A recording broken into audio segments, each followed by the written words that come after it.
All right, today we're going to break down a simple but almost shockingly effective system for building athlete accountability.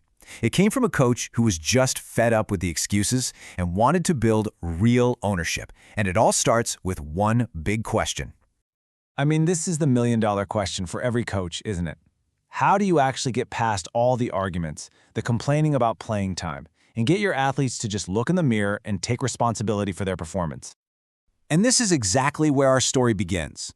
Coach Joey realized his players were missing a fundamental tool, a measuring stick. They had no objective way to look at their own performance, which meant every single conversation was based on feelings, not facts. So to really get why his solution was so powerful, you first have to understand the problem. This system wasn't just created out of thin air. It was born from some classic, everyday coaching frustrations. And what's wild is just how familiar all of this sounds. Coach Joey was dealing with players who were, let's be honest, trash during practice all week, but then they were genuinely shocked when they didn't play in the game. They weren't watching film, they weren't thinking about their own performance, and pretty much every talk about playing time just turned into an argument. This quote right here, it just gets straight to the point. He needed a way to cut through all the noise. He needed a system that was efficient, direct, and put the responsibility squarely back on the players because, he just didn't have time for pointless arguments. So you have this huge gap between how the players think they're doing and what's actually happening on the field. So Coach Joey built a bridge, a really simple, repeatable process that was designed to force accountability. The process he came up with was super straightforward, all built around a weekly rhythm. After the game on Friday, film goes up Saturday morning. Then a simple survey gets sent out to the entire defense, text, email, all of it, asking them to grade themselves on critical plays. And here's the key.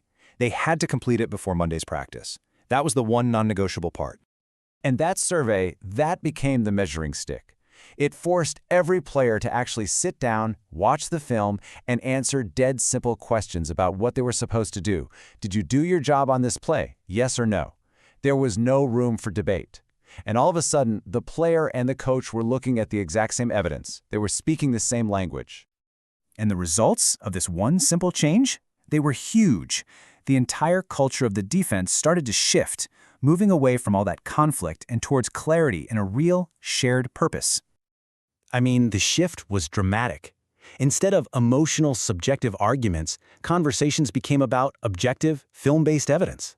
Player complaints basically disappeared, replaced by self-awareness, because they had already graded themselves. And the coach's frustration? That just turned into a system where accountability was something you had to earn. And this quote just says it all. Now, when a player came in to complain about playing time, Coach Joey could just ask, "Did you watch the same film I did?" And because the player had already filled out the survey, the answer had to be yes. The conversation was over before it even started. It wasn't the coach's opinion against the players anymore. It was just reality. And of course, the ultimate proof was what happened on the field. This whole new culture of ownership and accountability completely transformed the defense. They became the engine of the team, the undeniable force that carried them every single week. But this is where the story gets really, really interesting. If this system worked so well for the defense, why didn't the entire coaching staff just start using it for their own groups? It's a fair question, right? It seems like a complete no-brainer. But reality, as it usually is a bit more complicated. Coming up with a good idea is one thing. Getting everyone to actually do it is a whole other challenge. The reality is, real change is hard. Some of the coaches were just old school, stuck in their ways and not really open to new methods. Others just saw it as extra work. I mean, you have to check the surveys, you have to follow through, and that takes consistent effort. And frankly, some of them just didn't get the deeper why behind it all. They just saw a survey, not a tool to build a new culture. And this brings us to what might be the most powerful idea in this whole thing. This system wasn't really about managing your star players. It was about creating a plan to develop your entire roster from top to bottom. Every coach knows this reality. Practice time is so precious. You're running drills, installing the game plan. You just don't have the time for deep, one-on-one development talks with every single player, especially the guys at the bottom of the depth chart. And this is where this framework is so brilliant. A system like this lets you tailor the message to each guy. For your A players, the talk is about, this is how you get to college. For your B players, it's this is how you make all conference. For the C players, it's just, this is how you get on the field. And for the D players, it's this is how you even get in the room.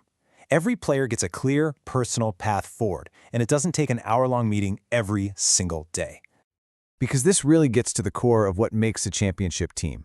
You don't win with just your top 5 guys. You win in the margins by developing your entire roster, by turning your C players into B players and your B players into A players.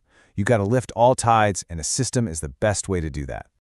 It all really boils down to this simple, powerful chain reaction. Consistent, objective feedback forces players to take ownership. And that ownership, that's what builds the leaders you need to win.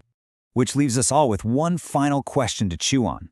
It's not about whether you can find the time to implement a system like this. It's about really thinking through the true cost and lost potential, wasted time, and team drama of not having one at all.